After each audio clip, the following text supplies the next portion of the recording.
आज आम्ही सगळेजण निघालेलो आहोत माहूरच्या रेणुका माता मंदिरात, जे की राज्यातील 3.5 शक्तिपीठांपैकी एक मंदिर। रेणुका माता या देव परशुराम यांच्या आई आहेत। इथला परिसर खरंच खूपच सुंदर आहे। मग आम्ही देवीला अभिषेक घातला व देवीचं नामस्मरण केलं। ही आहे माहूर गडावरची रेणुका माता। मग आरती करून देवीला नमस्कार केला आणि आजूबाजूला असंख्य माकडं सुद्धा बघितली। हे मंदिर 13व्या शतकात यादव राजांनी बांधले असे मानले जाते। गडावर जाण्याकरिता 240 पायऱ्या आहेत। तिथून आम्ही माहूरमध्ये स्थित दुसरं शिखर म्हणजेच दत्त शिखरावर आलो। थोडीशी फोटोग्राफीची मजा घेत आम्ही सर्वजण पुढे गेलो। इथे आम्ही दत्तगुरूंचे दर्शन केले व आजूबाजूच्या सुंदर परिसराचा आनंद घेतला।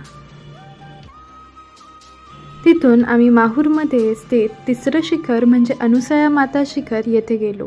अनुसया माता मंदिर हे एक पवित्र व ऐतिहासिक धार्मिक स्थळ आहे, जे की त्र्यंबक पर्वत रांगेत समुद्र सपाटीपासून सुमारे 2800 फूट उंचीवर वसलेले आहे आणि ते सप्तऋषी पत्नी अनुसया मातेच्या तपोभूमीमुळे खूप प्रसिद्ध आहे। आमचा पहिला दिवस खूपच मस्त होता। धन्यवाद।